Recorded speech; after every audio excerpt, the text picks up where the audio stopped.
আপনি আপনি আপনার আত্মীয় স্বজন প্রতিবেশীদেরকে, নিকটতম আত্মীয় স্বজনদেরকে আপনি সতর্ক করেন। আনজির, আপনি সতর্ক করতে থাকেন। আল্লাহর পয়গম্বর যখন এই আয়াতে কারিমা নাজিল হয়ে গেল, আল্লাহর পয়গম্বর পাহাড়ের উপরে উঠলেন। লম্বা কথা। এরপরে আল্লাহর নবী সয়া সবাহ বলে ডাক দিলেন। ডাক দেওয়ার পর সমস্ত কাফের বেঈমানের কুরাইশরা সবাই পাহাড়ের চতুর্পাশে চলে আসলো, জমায়েত হয়ে গেল। আল্লাহর পয়গম্বর বললেন, ও কুরাইশের লোক, আমার বংশের লোক, শোনো। বলেন, আমি কি যদি তোমাদেরকে একটা কথা বলি তাহলে তোমরা কি বিশ্বাস করবা? কয়, অবশ্যই বিশ্বাস করব। জীবনে আমরা কোনোদিন তোমাকে মিথ্যা কথা বলতে শুনি নাই। আল্লাহর পয়গম্বর অনেক কথা বিস্তারিত তাফসীর মুফাসসিরিন হযরত কয়েকটা ব্যাখ্যা করেছেন। তো এখানে আল্লাহর নবী বলেন যে, দেখো হে আমার গোত্রের লোকেরা, আমি যদি তোমাদেরকে বলি যে পাহাড়ের পিছনে বিরাট এক সেনাবাহিনী দল আছে, যারা অচিরেই অল্প সময়ে আপনাদেরকে অতর্কিত হামলা করে আপনাদের জীবন একেবারে ধ্বংস করে দিতে পারে, তাহলে কি তোমরা বিশ্বাস করবে? সকলে বলে উঠল, হ্যাঁ।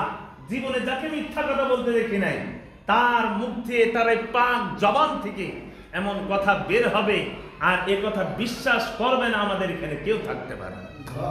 আল্লাহর পয়গম্বর বললেন, তাহলে শোনো, আমি আল্লাহ তাআলার পক্ষ থেকে আনজির, আমি আল্লাহ তাআলা তোমাদেরকে কি করতেছি? সতর্ক করতেছি।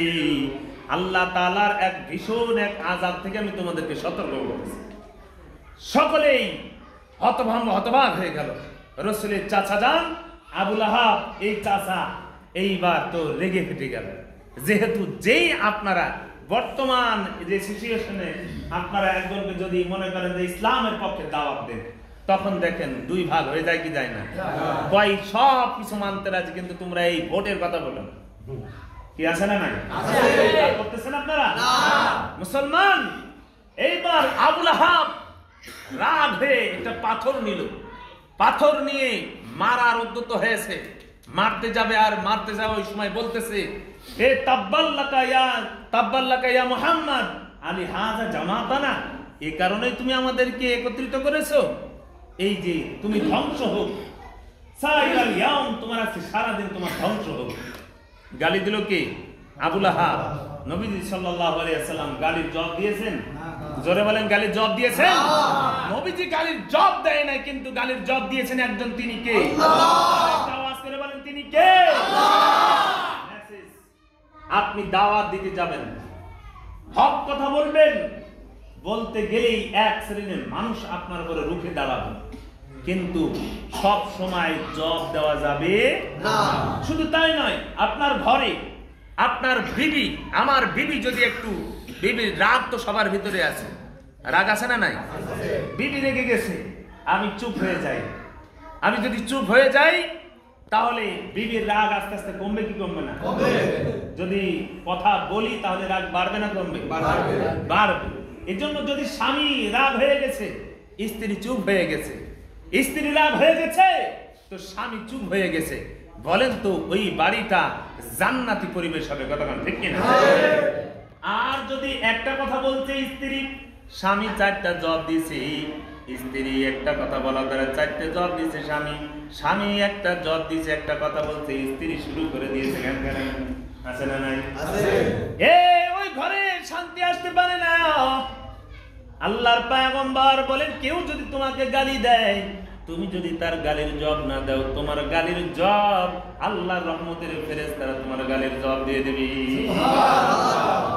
এই পয়গম্বর একদিন আবু বকর সিদ্দিক রাদিয়াল্লাহু তাআলা আনহু বসা, এক ইহুদি এসে পয়গম্বরকে গালি দেওয়া শুরু করলো। আল্লাহর পয়গম্বর তার গালি শুনে শুনে মুস্কি মুস্কি হাসে। আবু বকর চিন্তা করলো, কি ব্যাপার? আল্লাহর পয়গম্বর মুস্কি মুস্কি হাসে, আর ওই বেঈমান নবীকে গালি দিতেই থাকে, গালি দেয়।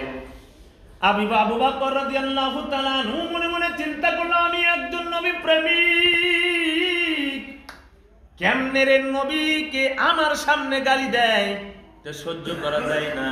আবু বকরের সাথে সাথে এবার গালির জবাব দেওয়া শুরু করলো।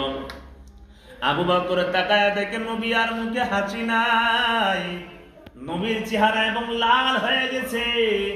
আবু বকর ডাক দিয়ে বলে, পয়গম্বর, ইহুদি যখন গালি দিচ্ছিল আপনার চেহারায় কত হাস্যোজ্জ্বল ছিল, আপনি হাসতেছিলেন, এখন কেন আপনার চেহারা এরকম লাল হয়ে গেল? আল্লাহ